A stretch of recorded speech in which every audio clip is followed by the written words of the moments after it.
Hi, I'm Harry, and this is Joe. And we are going to do a God of War Ragnarok round table. Now, before we start, I have to let you know, this is going to be full of spoilers. All the spoilers. Every single spoiler. Like, real deep dive story stuff, combat, a lot of the stuff late game. So I want you to pause this video, finish it if you haven't already, and then come back. If you haven't seen the credits twice, you haven't finished it. Already spoiler, see? Yeah, that's a minor spoiler. MCU type stuff, okay? Yeah. Now, Joe, you've already done a play or pass on God of War Ragnarok. You rated it play. Yeah. Tell me about it.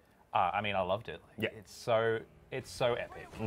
The level of detail in the performances, the cutscene, the writing, and just that combat is just so exhilarating. It just never gets old. Speaking of the combat, let's start talking about the combat first. Now, I absolutely loved the combat of the first game. Yeah. Real chunky. You had an axe. It really felt like every blow mattered, and you earned it because it was so slow. And I mean, the axe recall move is still one of the most satisfying moves in any game. Ever. But God of War Ragnarok kind of it improved. It was like this extra iteration on top of that combat system. It was, and it takes a while for you to sort of notice the differences. Like I said in my review that.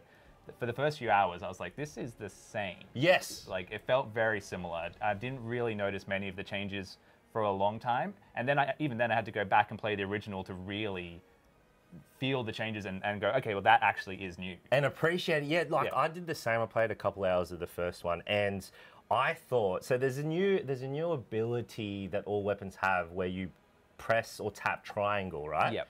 I thought that was in the first one. I thought it was in the first one where with the Leviathan axe you can like charge it up and that'll make your next like little attack or big attack a different type of attack. Super frosty as well. Super frosty. Yeah. And it actually, this time, I think they show you the elemental damage building on enemies, whereas they didn't really show that before. So it's a bit clearer now what effects you're applying to people. And it also is now, there's a bonus. So it's a bit more like, if you set someone on fire, then you swap to your axe. That will do more damage. Yeah, it swaps it because then it rewards you swapping weapons, which I really love. The new weapon. Yes. The Dropnir Spear. The Dropnir Spear, yep. Incredible. I loved how that changed. It's almost like each weapon had sort of a range limit, like your Leviathan axe was your close, heavy hitter. Yep. That had a range, but it wasn't that good. Yeah, yeah. Your Chaos Blade was for like lots of enemies, but a medium range. Control, that's it. And but also good for like getting something at range and bringing it to you. Bringing it in, yeah. One of my favorite things about the spear is getting the ravens. Because like before that, otherwise I'm sitting back like halfway through a level, throwing the axe, missing. Trying to get the curve? Trying to get it. There's a bird flying around you like... I would throw past it and press triangle and try and get it as it came back. Yeah, but you can snipe these. For those of you who don't know, these Odin's Ravens, it's like a mini, like a side quest. Collectible quest. And a side quest.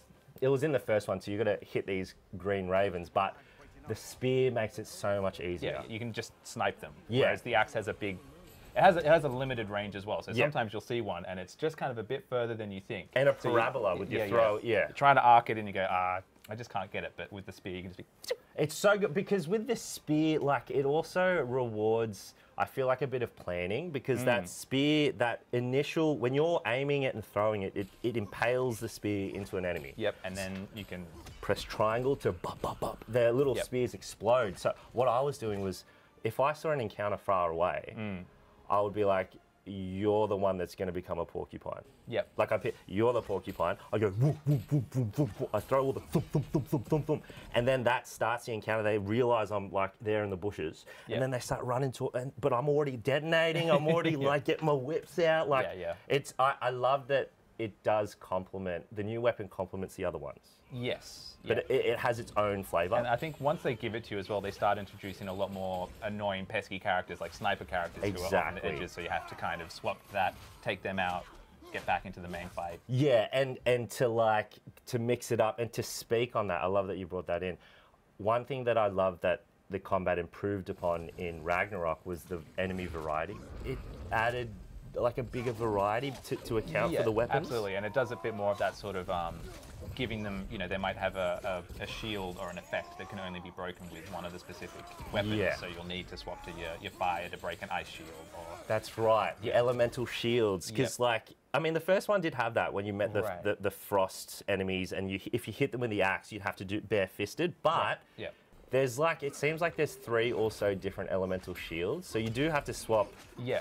again. Like, there's more swapping and more of a considered approach to it. Yeah, yeah. Which, and just the enemy variety, like, you know, what are they called? Norkans? The Noken song. Stay alert. The ones that get ew, ew, ew. Oh yeah, yeah. And they give a buff. It was a hate-love relationship because I'd run in and I'd see an enemy that I'd like already porcupined. Yeah. But then like when I do the explode, then I'll get hurt, and then I hear a ew, ew, and I see a little green trail. I'm like, oh, he's getting healed. Yeah.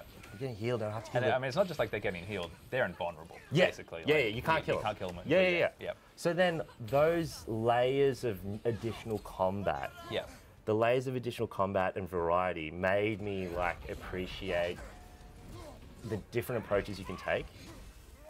Now, let's talk about the Spartan Rage. Like in this in Ragnarok, you've got 3 forms now, yeah? Yes, yeah. You've got Rage, the normal one from 2018, where you just get to melee bash. And that brings back a little bit of health with each hit. Yes. Yep. And then you've got your Valor, which gives you health back each time, and it breaks up that Rage bar into like a couple segments. Yep. And then Wrath, which like you use it and it charges an enemy to do a massive attack. Yeah. Now, I loved that they, again, improved upon an old system and then switched it up. Yeah, I mean, it's always good to have more options. I kind of just stuck with Fury.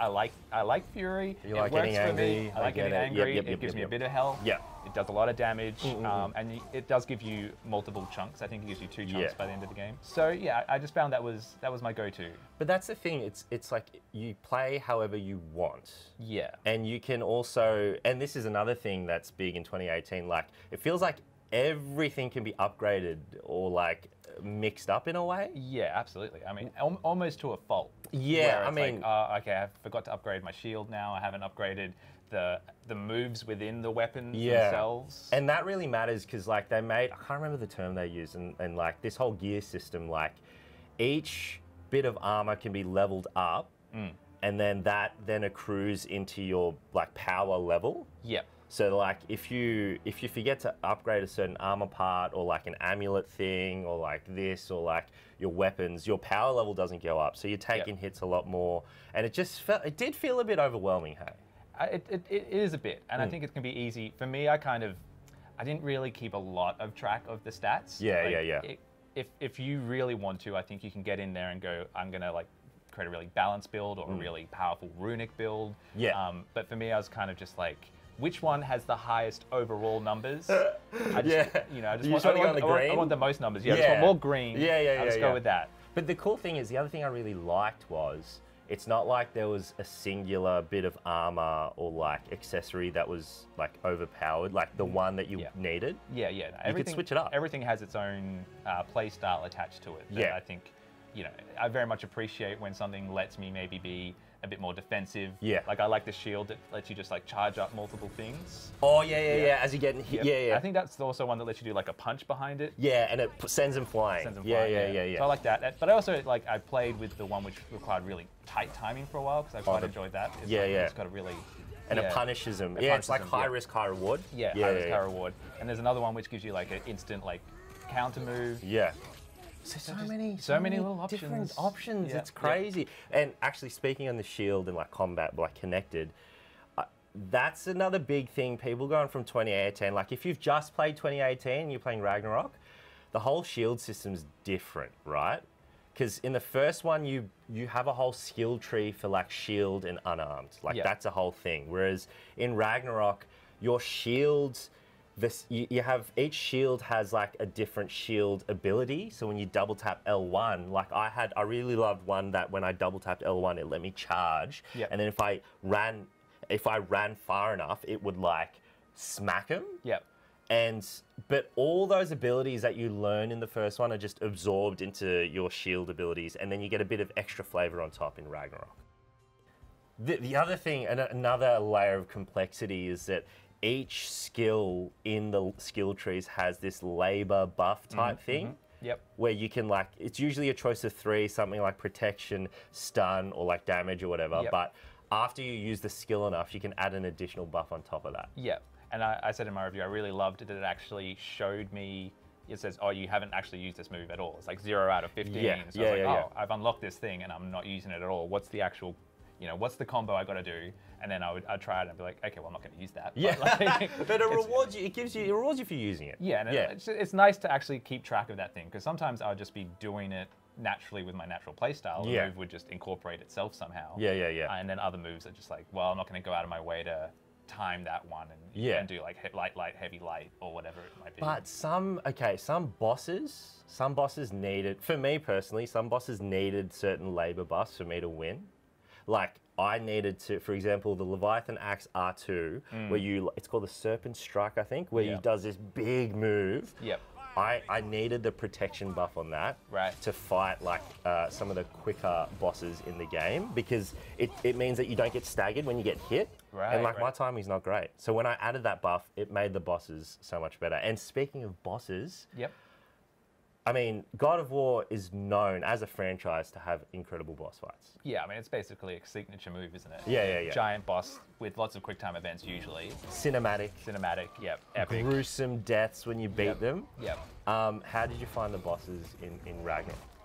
I mean, I love them. I think there's a great variety. There are those kind of bigger, your big lizards like Nidhogg, that's sort of a bit more like a traditional God of War boss almost, where it's like almost like on a 2D plane, and there's a big boss coming at you, and then you also have those more, 1 versus 1, like you versus Thor.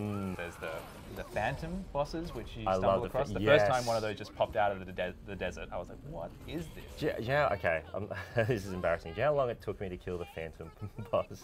I didn't know you had to kill the towers. You clearly went, because I bet you anything your AI companion was being like, get the tower, get the tower.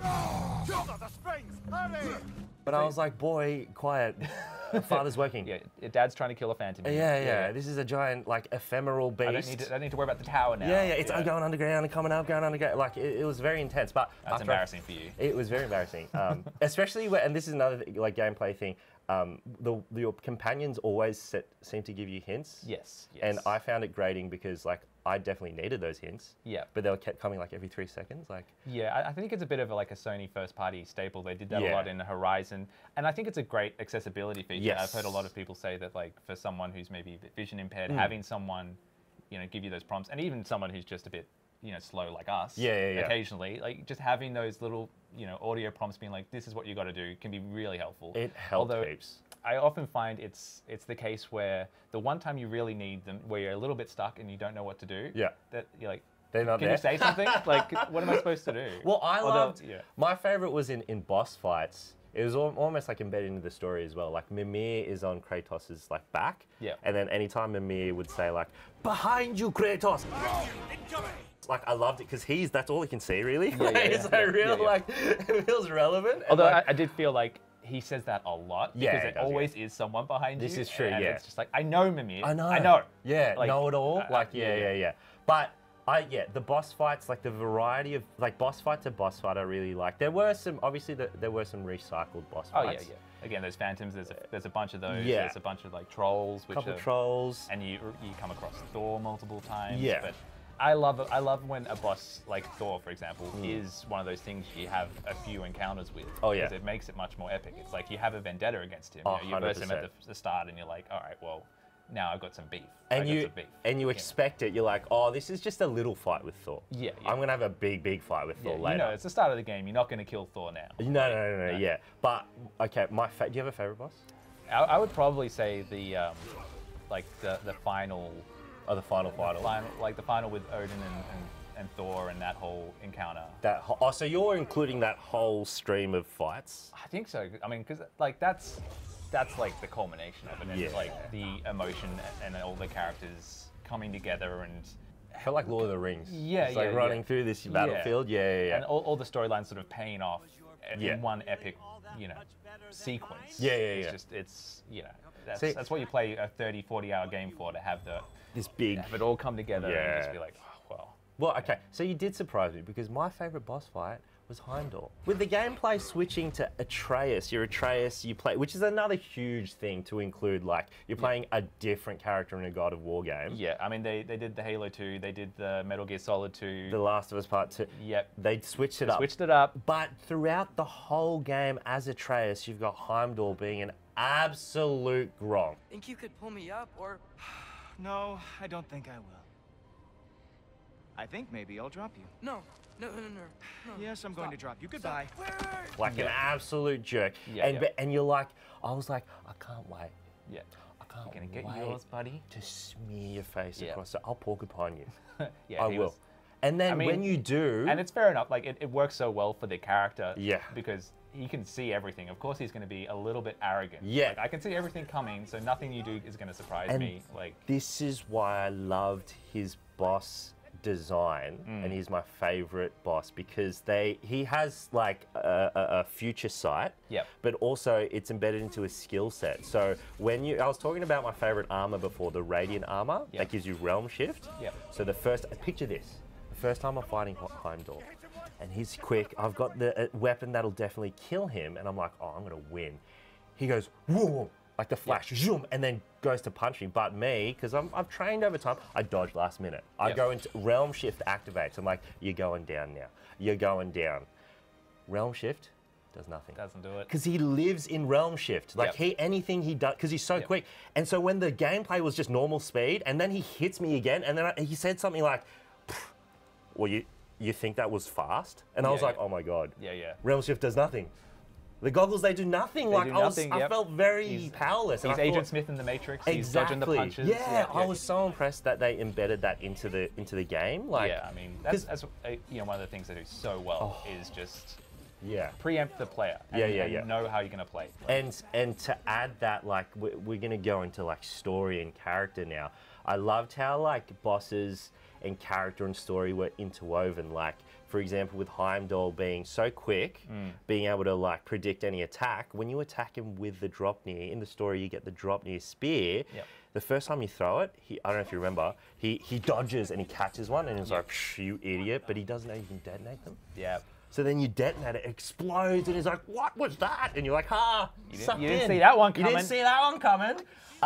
But speaking of the story now, I thought they did such a good job of embedding like Norse mythology, just kind of like how they did in the first one, but they gave it their take on it. Yeah, for sure. I think a lot of people have obviously heard of Ragnarok and a lot of these Norse myths, but maybe we've heard about it through a Marvel film or something that's taken its own very cinematic, different spin on it. And I remember looking into some of the actual real myth, and it's like, wow, this actually ties in perfectly. It's sort of like Ragnarok's about like two characters coming along, and I was like, that's Kratos and Atreus. Like that actually totally makes sense within the real myth of Ragnarok. It's so impressive how they added this element of this is what happens, but they like with folklore, with myth and the oral tradition, everything when it's spoken and not exactly written down, it changes over time. It's like that game when I whisper something into your ear and you don't hear it that way, and then you whisper into someone. Like, it changes over time, and this game is just one version of that. Yeah. Like, this is how we interpret it. Like, for example, in the MCU, Odin, like, he loses his eye just because he's in a battle. Yeah. And that's kind of lame, I reckon, because the real story is Odin, in his quest for knowledge, he goes to the Yggdrasil tree, sees Mimir there drinking from a fountain of wisdom, like all knowledge. And Odin goes, can I please have a drink, mate? I'm thirsty for knowledge. And Mimir goes, you'll have to trade something of equal value. And Odin goes, okay, and rips his own eye out. Now, in Ragnarok, a realm chasm appears where he can hear voices of all knowledge. Like, he can hear it. And a little chasm, and what do you do when there's a little crack? You look through. You put your little eye through it. You put a little eye through it like that. And him doing that, it burns his eye out, and that's how he loses his eye. So it's the actual story, but like their version of it. I loved how they made Odin such a well-rounded character. He's got like that almost Tarantino energy. There were some misunderstandings. Regrettable ones. But I think we all have a better idea of who we're dealing with. Like, when he comes in, he's not inherently evil. No. He's not just this bad guy. He wants something, which is all knowledge. Yeah. And he's a god who's just a little bit over being a god. Yeah. Like, he's like, everyone else gets to look up to gods and go, well, that's where I'm going to go when I die. Yeah. What about me? What do I get to look forward to? And that's like, it's the ultimate sort of MacGuffin for him. Yeah. Because it's like, I don't know what this is. Yeah, it's just knowledge that I don't have. Yeah. And I want it. I don't know what it is, but I want it. Yeah. It's something I don't have. Exactly. His like, it possesses him, that pursuit. I like that each character has a strong drive. And I love that you said, like, Tarantino-esque villain. Yeah. And also, like, he's real skeevy. He's very good at playing, like, you almost empathize with his pursuit. Where, you know, when you said that he's over being a god and is like, he says this line to Kratos, I don't know if you remember, he goes up to him and he's like, do you know what it's like to be a god that's like worshipped and loved? No, you don't. Yeah. Like, you're a scumbag. You'll never know this. And it's this little seed that's perfect because at the end of the game, that you unlock that mural, do you remember? Yes. And yes. that you walk behind the mural, and Kratos, he sees a mural of him with people adoring him, like loving this new God of War. Yeah, it's a little happy ending. And and he chokes up. Yeah. You just kind of like, he just chokes up a bit, and you're like, oh. Yeah. This, I mean, I'm not afraid to admit it. The story made me cry. I mean, it comes in kind of guns blazing. Like, it, you know, part of me thinks it's always a cheap move when the dog dies. You're a good boy. A brave boy. Fast and strong. You killed the dog. Yeah. You're like, No, but that's I'm also tearing up. Norse. It's Norse mythology. Like, that's part of the Norse mythology. It is. I know, but it's. Yeah. But then the way that comes back, and it was like, Yeah, it was Yes. beautiful. Yes, yeah. it's beautiful. It's triumphant, and I mean, that's one of my favorite scenes. I got to say, when the giant. Garm? Yeah, and Yeah, he's yeah. like just being embodied with Fenrir? Fenrir. Yeah. That's right. And he's just like in behind the Yeah, scene, and he comes up. He's like, "What are you guys talking about?" You want It's- scratch? oh, Yeah, it's so yeah, cute. so cute. Yeah, So yeah. cute. I want a giant dog. Oh, me too. Well, it'd be so hard. I mean, imagine with food. Oh, cleaning poop. Oh, You're not picking that one up. Yeah. They don't show that in Ragnarok, but No, they should. no, they should, Yeah, the story's so. I mean, compared to 2018, much more complex. There are a lot of threads, a lot of characters like Faye's, quest for vengeance. You've got Brock and Sindri, which we'll get to. Don't you worry. All those different threads, and it feels like a colossal effort to kind of tie it all off. Yeah. But I think, I don't know what you think, I think they did it justice in that each pursuit felt like and there were side quests that kind of addressed it. Yeah. But I felt like it had a good button on the end of each one. Absolutely, yeah. But the biggest one for me personally, and again, another tear-jerking moment, Brock, Sindri. Like, first of all, the first thing that made me kind of cry was when Brock, is on the quest to get the Dropnir spear. They have to visit this blacksmith who's like the best blacksmith ever. Like an enchanting blacksmith. Yeah. The mermaid. The mermaid, that's right. And the mermaid, while they meet the mermaid, it just ignores him. And this is when Brock realizes Sindri revived Brock from the death, but he's missing a quarter of his soul. Chunk of his soul, yeah. Which and the mermaid blacksmith won't look at people that don't have full souls. Yep. And then Kratos with the spear, and he goes, it needs to be blessed. The blacksmith didn't, the enchantress didn't bless it. Yep. It needs to be blessed by a good blacksmith. And Brock's like, I ain't nothing. And he goes, no, it's not the form that matters, it's the nature of a thing. Yeah. Amazing. I was like, yeah, Brock, bless it. Yeah. And then he spits on it, and I was like, oh, okay. Ruined that moment. Yeah, Classic okay. Brock. Yeah, Classic Brock. but I like that was the storyline that I was most invested in, like besides the main story. I mean, it's a great extra story. There's, like you say, there's so many great threads, and that's just one of them, where every character feels well-rounded, and every, the way they let you spend time with these characters. Yeah. And that's obviously why they let you play as Atreus, and also, by taking Atreus away from Kratos, you get new companions for both Kratos and Atreus. Yeah. So you get more of those threads getting time to breathe, and everything feels like it has time to, like, world building, right? Yes.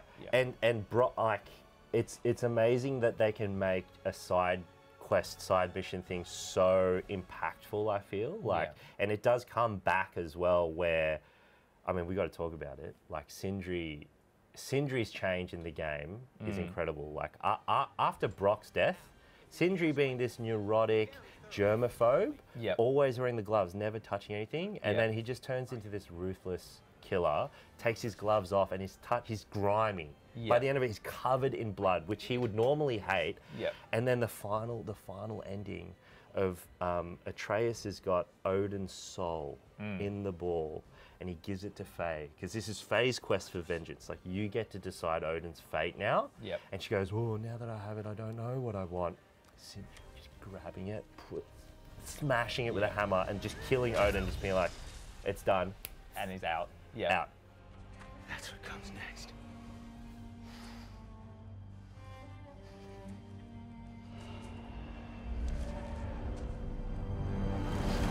Yep. Like, that's crazy character development, and also crazy voice actor mocap performance. Yeah. I mean, the mocap and performance level of everyone is just so out of this world. It's, I mean, it wasn't long ago where video games just always had something off. You know, where there was like maybe some dead eyes or Uncanny Valley. Or like the lip syncing maybe wasn't great, but like this is just, it's very hard to fault. Some of the character models maybe felt a little Janky. PS4 cross-gen, like, Yeah. you know, but like that's nitpicking, like absolute nitpicking. Absolutely. And my favorite part about the voice acting and performances is the absolute range it opened up for every character. Because in the first game, at the end of it, you see that Kratos is able to tap into his sensitivity and love for his son. Yep. And I feel like out the gate for this second game, Kratos says lines like, because he knows he's going to die. Atreus doesn't know that he knows he's going to die. But he says to Atreus, he's like, oh, that's right, because Atreus is like, why are you acting weird? Like, why are you being so sentimental? And Kratos says, I just want to enjoy the time we still have together. And I was like, oh, the tears are coming. Yeah, like, yeah. tears are coming. And in terms of voice acting, the range it opens up, like, I found that I noticed Kratos, like, was a lot quieter, would whisper a lot more. I have been falling back into my old ways. Angry. Distrustful. With you. Like, he would try and be very tender, and there was a lot more physical touch with his son. Yep.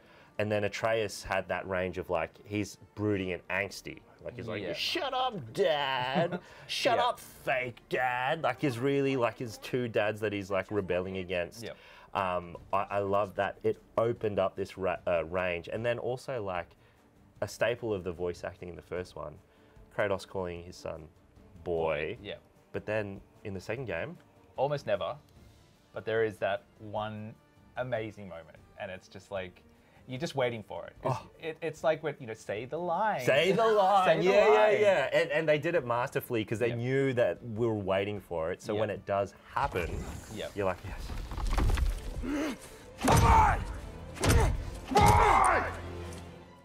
Yeah, and it's that thing where it's been building up that tension. With Atreus being the rebellious kid going off, Kratos trying to be patient and supportive. Yeah. And then eventually he just cracks it, and he's like, boy! Yes, I loved it.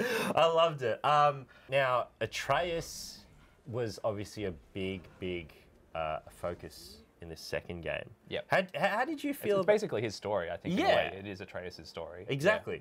And, like, you know, being able to play as him, and then his, like, Rage has his own version and everything. And his, like, the button at the end of the entire, or the bow at the end of the entire story, like I felt like they did it justice with letting, at the ending, Atreus follow his own path.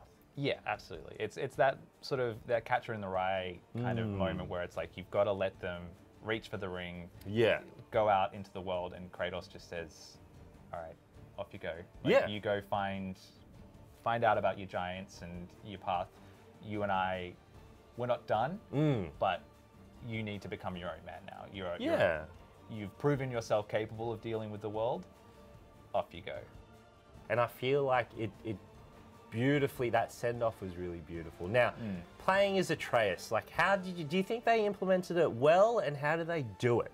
I think they implemented it well. Like, it's very sneaky in the way it first happens, is that camera kind of just pulls back out of a window, and then all of a sudden you're with him, and you're like, oh, okay, wow, we're with Atreus now. Yes. I feel like playing as him is both very different from Kratos, and also feels very similar. Yeah. Like it's not jarring. It doesn't feel like, oh, I'm playing a different game now. Yep. Sort of the same button combos work, the same moves, which to me felt a little weird in terms of, you know, he's whacking guys with a bow. Yeah. And it's like yeah, a melee, wooden stick, and like that bow is not gonna. No. That wouldn't do much. Like, No. You know, compared Yeah. to an axe and blades, he's doing the same kind of damage with just a wooden stick on a guy's head. Yeah, or sometimes even more. Like it did feel pretty strong. It felt very strong. Yeah, Like yeah. I was kind of surprised. I felt like maybe they should have emphasized his range Yes. a bit more, because Yeah. it still feels very melee heavy, which His doesn't skill- quite work for his character. But Yeah, hey, it was cool, the reveal where like his first skill tree is just his companion abilities, and then when you swap as him, you get actual separate. You get Yep. an archery one, and I believe like a spell one and a melee one. Like Yep. that's cool. Although it just didn't feel that deep, but I wonder if they did that on purpose because he's young, you know, and he hasn't really Yeah, he's still matured. developing. Yeah. Yeah. But I must say the one thing I absolutely loved, I feel like they stressed the fact that Atreus is a really good companion to others. Because my favorite thing was when you get the sigil arrows Yep. that make magic like explode. When I was coupled with Thrud or Thor and they have the lightning attacks, Yep. I would just pepper the purple sigil arrows, yeah. and then when Thrud attacked, we'll just go, and I was just in the back, Very right in the close, back, like with binoculars, like that was sick. yeah. I'm good at this. Yeah. I'm a Yeah. good companion. Yeah. Yeah. What did you think of the puzzles? Look, I'll be honest, I hated the sigil arrow puzzles. Well, it felt clunky to me. It's a little inconsistent, isn't it? Often, Yeah. Because the way it works is you can shoot a few at one spot, and that'll create an orb, and then you can create another orb, and then you can sort of light that one on fire, and it would create a chain reaction. Yeah. I mean, this is just one set of the puzzles, but that one in particular, it would so often look like the orbs were right and touching. Or touching, yeah. And like often you're very locked in the perspective of how you're approaching a puzzle. Yeah. There was a couple where I was just standing there for 10, 20 minutes being like connecting it, am I Yeah. doing it wrong? And it was just literally like just hitting a slight different point of the geometry would create that chain. Which is so And, annoying. Yeah, it was just a bit frustrating. It is annoying to have the solution like there in arm's reach, and you've got the right idea, but Yeah. you're just like you're doing a the right pixel thing. It's off. just Yeah. you can't really hit the mark. Yeah. But like puzzles overall, I mean, it's a God of War game. Like the puzzles are okay. I wouldn't say that they're like incredible or anything, but Yeah. a lot of them felt the same, where it's just like you need to look at something at a different perspective. You have to find runes, or you have to kind of freeze that thing so the Yeah. water falls on this one, and you do that a bunch of times in Yeah. different ways. Nothing ever made me go, oh wow. Yeah. I've solved that really incredibly tricky puzzle. It was just sort of like, okay, yeah.